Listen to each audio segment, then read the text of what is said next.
नमस्कार मित्रांनो, स्वागत आहे तुमचं आवड गणिताची या चॅनलमध्ये। आजकाल आपण इयत्ता 10वीच्या मुलांसाठीचे व्हिडिओ बनवत आहे आणि त्याच पद्धतीने आजचा जो लेक्चर आहे किंवा लेसनचं नाव आहे ते आहे अरिथमेटिक प्रोग्रेशन। याआधी आपले 2 लेक्चर झालेले आहे। आज आपलं लेक्चर नंबर 3 आहे। या आधीचे लेक्चर्स तुम्हाला बघायचे असतील तर त्याची लिंक आपण डिस्क्रिप्शन मध्ये दिलेली आहे। त्याच पद्धतीने आपले अजूनही बरेच लेसन शिकवून झालेले आहेत क्लास 10 चे, त्याचीही लिंक किंवा प्लेलिस्ट, प्रत्येक लेसनची प्लेलिस्ट आपण बनवलेली आहे आणि ती प्लेलिस्ट आपण डिस्क्रिप्शन मध्ये दिलेली आहे, तीही तुम्ही नक्की बघू शकता। तर आजचा टॉपिक आहे आपला तर n terms of an AP. ठीक आहे, म्हणजे आपल्याला आता नॉर्मली आतापर्यंत आपण काय करत होतो, 3-4 टर्म्स पर्यंत टर्म्स फाइंड कशा करायच्या हे बघितलं होतं मागच्या लेक्चर्स मध्ये आपण। जर आपल्याला मोठ्यातल्या मोठ्या टर्म्स दिल्या असतील तर त्या फाइंड करायच्या वेळेला आपण प्रत्येक वेळेला मागची टर्म प्लस डी म्हणजे डिफरन्स ऍड करत बसणार आहे का, तर नाही। त्यासाठी एक फॉर्म्युला आहे आणि तो फॉर्म्युला कसा तयार झालेला आहे तो फॉर्म्युला आज आपण बघणार आहे आणि त्याच्याशी रिलेटेड असणारे एक्झाम्पल पण आपण आज बघणार आहे। त्यामुळे व्हिडिओ स्किप करू नका, व्हिडिओ पूर्ण बघा। व्हिडिओ आवडला तर व्हिडिओला लाईक, शेअर आणि कमेंट करायला विसरू नका। त्याच पद्धतीने चॅनलवर पहिल्यांदाच आला असाल तर चॅनलला सबस्क्राइब करायलाही विसरू नका। बेल आयकॉन अजूनही प्रेस केली नसेल तर बेल आयकॉन नक्की प्रेस करा, जेणेकरून आपले नवीन आलेले व्हिडिओचे नोटिफिकेशन तुमच्यापर्यंत लवकरात लवकर पोहोचेल। चला तर मग स्टार्ट करू आजच्या टॉपिकला। तर बघा, आता n terms of an AP, आता ज्या वेळेला आपल्याला सिक्वेन्स देतात किंवा एपी देतात त्यावेळेला आपल्याला काय देतात तर टर्म्स देतात। टर्म्स देतात म्हणजे काय, जर समजा आपण नॅचरल नंबरची घेतली तर बघा 1 2 3 4 5 डॉट डॉट डॉट। ठीक आहे, आता नॅचरल नंबर्स आहेत म्हणून आपल्याला 50 टर्म्स जर फाइंड करायला सांगितले तर ते 50 टर्म्स काय असणार आहे आपली 50 असणार आहे, बरोबर आहे।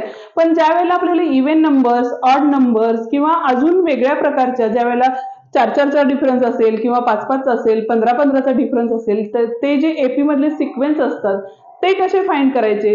जर तुम्हाला इन केस T39 फाइंड करायला सांगितला तर त्याची व्हॅल्यू पटकन कशी काढता यावी त्यासाठीचा जो आपण फॉर्म्युला बघणार आहे तो आहे। आता आपण टर्म्स लिहिताना काय लिहितो बघा, पहिली टर्म T1, दुसरी T2, तिसरी T3 dot dot dot, last term काय असणार आहे आपली Tn असणार आहे। म्हणजेच आपण काय बघणार आहे बघा Tn म्हणजे n terms of an AP आज आपण बघणार आहे। ज्यावेळेला आपण फर्स्ट टर्म फाइंड करतो म्हणजे T1 ज्यावेळेला आपण फाइंड करतो त्यावेळेला काय करतो तर ए म्हणजेच आपली काय असती फर्स्ट टर्म असती।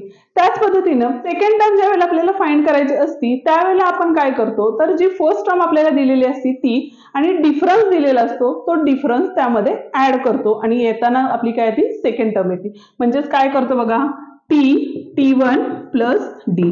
आता T1 म्हणजेच काय असतं आपलं तर ए असतं, म्हणजेच आपण काय करू शकतो इथं ए प्लस डी असंही लिहू शकतो। त्याच पद्धतीनं T3 ची ज्यावेळेला आपण टर्म फाइंड करू त्यावेळेला आपण काय करतो त्याच्या वरची म्हणजे T2 बरोबर, त्याच्या पाठीमागची जी टर्म आहे त्यामध्ये डिफरन्स ऍड करतो। आता T2 म्हणजेच काय आहे बघा आपलं तर ए प्लस डी प्लस इथला डी। ठीक आहे, तर बघा डी आणि परत एकदा डी आले म्हणजे डी प्लस डी किती होतात आपले 2d येतात। म्हणजेच इथं काय लिहू शकतो आपण a प्लस 2d। पण 2 म्हणजेच काय बघा इथं किती आहे आपला 3 आहे, इथं किती आहे 2 आहे। म्हणजेच आपण इथं लिहिताना काय लिहू शकतो a इंटू 3 मायनस 1d म्हणजे 3 मागचा पाठीमागचा नंबर्स, बरोबर। त्याच पद्धतीने इथं लिहिताना आपल्याला काय लिहिता येईल a प्लस, आता इथं काय नाही आहे त्यावेळेला काय असतं 1, इथली टर्म किती आपली 2 म्हणजे 2 मायनस 1 डी। ठीक आहे, त्याच पद्धतीनं T4 जर फाइंड केला तर यामध्ये पण बघा आता इथं जे आपण काय करतो T3 म्हणजे ह्याच्या पाठीमागची जी टर्म होती ती घेणार आहे प्लस डी करणार आहे। आता T3 किती होतं आपलं तर a प्लस 2d होता, a प्लस 2d आणि इथला डी परत एकदा इथं लिहिलेलं आहे आपण, म्हणजेच हे दोन्ही मिळून काय झाले बघा a प्लस 3d झाले। आता इथं होते आपले 4, इथं आलेले 3 म्हणजे यातून परत आपण काय लिहू शकतो या ठिकाणी a प्लस काय असणार आहे 4 मायनस 1d असणार आहे। त्याच पद्धतीनं ज्या वेळेला आपण Tn ची टर्म फाइंड करतो त्यावेळेला काय असणार आहे बघा Tn मायनस 1 प्लस डी हे असणार आहे, बरोबर। आता Tn मायनस 1 प्लस डी आहे त्याच्याऐवजी आपण काय करणार आहे बघा n म्हणजेच हा फॉर्म्युला तयार करणार आहे। ह्याच्यावरून प्रत्येक टर्मचं जर ऑब्झर्वेशन केलं तर यामध्ये बघा T1 ची ज्या वेळेला करतो त्यावेळेला फक्त a असतं, T2चं ज्या वेळेला करतो आपण त्यावेळेला इथं काय असणार आहे बघा 2 मायनस 1 पाठीमागची टर्म्स करणार आहे। T3 फाइंड करतो त्यावेळेला आपण काय करणार आहे T3च्या पाठीमागची टर्म 2 असती, म्हणजेच आपण काय करणार आहे 3 मायनस 1 करणार आहे। 4 म्हणजेच आपण काय घेतले 4 - 1 घेतले. त्याच पद्धतीनं इथे येताना काय येणार आहे, हा ए जो आहे प्रत्येक ठिकाणी कॉन्स्टंट आहे त्यामुळे ए तसंच लिहिलेलं आहे आपण, प्लस एनच्या पाठीमागची जी टर्म असती ती असते आपली n-1 आणि हा आहे आपला डी. ठीक आहे, म्हणजेच काय आलेलं आहे बघा a + n-1 डी. ठीक आहे, म्हणजे तिथं काय असणार आहे बघा, आपल्याला tn चा फॉर्म्युला मिळालेला आहे. म्हणजेच काय मिळालेलं आहे बघा, tn = काय आहे इथं a + n-1 डी. ठीक आहे, म्हणजे ज्या वेळेला तुम्हाला समजा 39 टर्म फाइंड करायला सांगितली त्यावेळेला आपण n च्या जागेला काय करणार आहे तर 39 सबस्टिट्यूट करणार आहे आणि ह्याच्यावरून आपण काय करणार आहे आन्सर्स जे तुम्हाला क्वेश्चन मध्ये फाइंड आउट करायला सांगितलेले आहेत ते आन्सर्स आपण फाइंड आउट करू शकतो.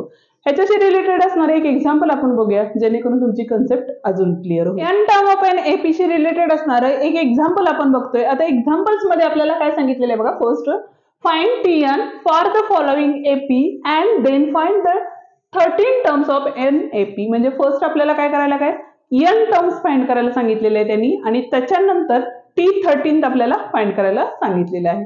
तर आपण फर्स्ट काय करणार आहे तर आपल्याला ह्याच्यावरून आपण A आणि D ची व्हॅल्यू फाइंड करून घेणार आहे जो दिलेला सिक्वेन्स आहे. ठीक आहे, आता लेट A = किती आहे इथं आपल्याला 3 दिलेलं आहे. ठीक आहे, T2 किती दिलेलं आहे इथं 8 दिलेलं आहे, T3 किती दिलेलं आहे आपल्याला 13 आणि T4 जो आहे तो किती दिलेला आहे आपल्याला 18 दिलेला आहे. आता ज्यावेळेला आपण डिफरन्स फाइंड करतो त्यावेळेला काय करतो बघा T2 - T1 करतो. म्हणजे तिथं काय करणार आहे आपण 8 - 3 म्हणजेच आपल्याला किती मिळालेलं आहे D5 मिळालेला आहे. आता A ची व्हॅल्यू माहिती आहे आपल्याला, D ची व्हॅल्यू पण माहिती आहे. आता जो Tn चा फॉर्म्युला आहे तो काय आहे बघा Tn = A + n-1 × D हा आपला Tn चा फॉर्म्युला आहे. आता यामध्ये आपल्याला Tn चाच फॉर्म्युला फाइंड करायला सांगितलेला आहे. म्हणजे n टर्म असलेला फॉर्म्युला फाइंड करायचा आहे. म्हणजे आता इथं काय करायला लागेल बघा A ची व्हॅल्यू जी होती ती सबस्टिट्यूट करायला लागेल. A ची व्हॅल्यू होती आपली 3 म्हणून इथं घेतले 3 प्लस n-1 जो होता तो तसंच ठेवणार आहे आपण आणि D ची व्हॅल्यू काय होती आपली 5 ती इथं आपण टाकलेली आहे. बरोबर, आता इथं ब्रॅकेट सॉल्व करून घ्यावं लागेल आपल्याला. म्हणजे इथं काय करणार आहे आपण हा 3 जो आहे तो तसाच राहिला प्लस 5 × n 5n मायनस 5 × 5. आता परत एकदा आपल्याला बघा इथं प्लस मायनस आलेलं आहे. चिन्हांचे नियम कसे वापरायचे त्याचाही व्हिडिओ किंवा त्याची ही लिंक आहे ते पण आपण डिस्क्रिप्शन मध्ये दिलेले आहे. त्याच पद्धतीनं गणिताचा बेस ही आपली एक प्लेलिस्ट आहे. त्या प्लेलिस्ट मध्ये गणिताशी रिलेटेड असणाऱ्या बेसिक गोष्टी आपण त्यामध्ये टाकलेल्या आहेत. ते जर बघितला तर तुम्हाला गणित सुधारायला किंवा गणिताच्या बेसिक कन्सेप्ट क्लिअर व्हायला मदत होईल. त्यामुळे ती प्लेलिस्ट तुम्ही एकदा नक्की चेक करा. तर बघा आता इथं काय आले आपले प्लस मायनस मायनस आणि बिगेस्ट नंबरचं साइन येणार आहे त्यामुळे हे 5 इथंच लिहून घेतले. प्लस मायनस मायनस बिगेस्ट नंबरचं साइन म्हणजे मायनस आलेलं आहे आणि इथं आलेलं आहे 2. म्हणजेच आपलं जे Tn चं होतं तो काय आलेलं आहे आपल्याला n टर्म्स काय आलेली आपली 5n - 2 आलेले आहे. वी फाइंड काय फाइंड करायचं आपल्याला 13 टर्म. म्हणजेच बघा देअरफॉर n = किती दिलेलं आहे आपल्याला इथं 30 दिलेलं आहे. आता आपल्याला डायरेक्ट तुम्ही प्रत्येक वेळेला फॉर्म्युला लिहून त्यामध्ये व्हॅल्यू सबस्टिट्यूट करण्यापेक्षा जर तुम्ही Tn ची फॉर्म्युला म्हणजे Tn चा जे आन्सर आहे ते फाइंड केला असेल तर त्यामध्ये तुम्ही डायरेक्ट n टर्म जी दिलेली आहे ती सबस्टिट्यूट करून आन्सर फाइंड करू शकता. म्हणजेच बघा T30 आपल्याला फाइंड करायचं आहे T30 म्हणजे जिथं n होतं तिथं आपण काय करणार आहे ते राईट करणार आहे. नेक्स्ट हा 5 तसंच राहील इथं इंटू n जो आहे तो मल्टिप्लाइड आहे 5 ला त्यामुळे इथून काय करणार आहे मल्टिप्लाय 30 करणार आहे आपण इथं आणि मायनस किती होते 2 होते. आता इथे बघा 5 3 जा 15 आणि 1 0 -2 म्हणजे किती आले 8 कॅरी ओव्हर 4 राहिले आणि 148 म्हणजे T30 जो आहे तो आहे आपला 148. याच्याशी रिलेटेड असणारा प्रॅक्टिस सेट 3.2 आपण नेक्स्ट लेक्चर मध्ये बघणार आहे. व्हिडिओ आवडला असेल तर व्हिडिओला लाईक करा, चॅनलला सबस्क्राईब अजूनही केलं नसेल तर चॅनलला नक्की सबस्क्राईब करा आणि त्याच पद्धतीनं तुमच्या मित्रांनाही आपले व्हिडिओ शेअर करा जेणेकरून त्यांनाही आपल्या व्हिडिओची मदत होईल. थँक्यू.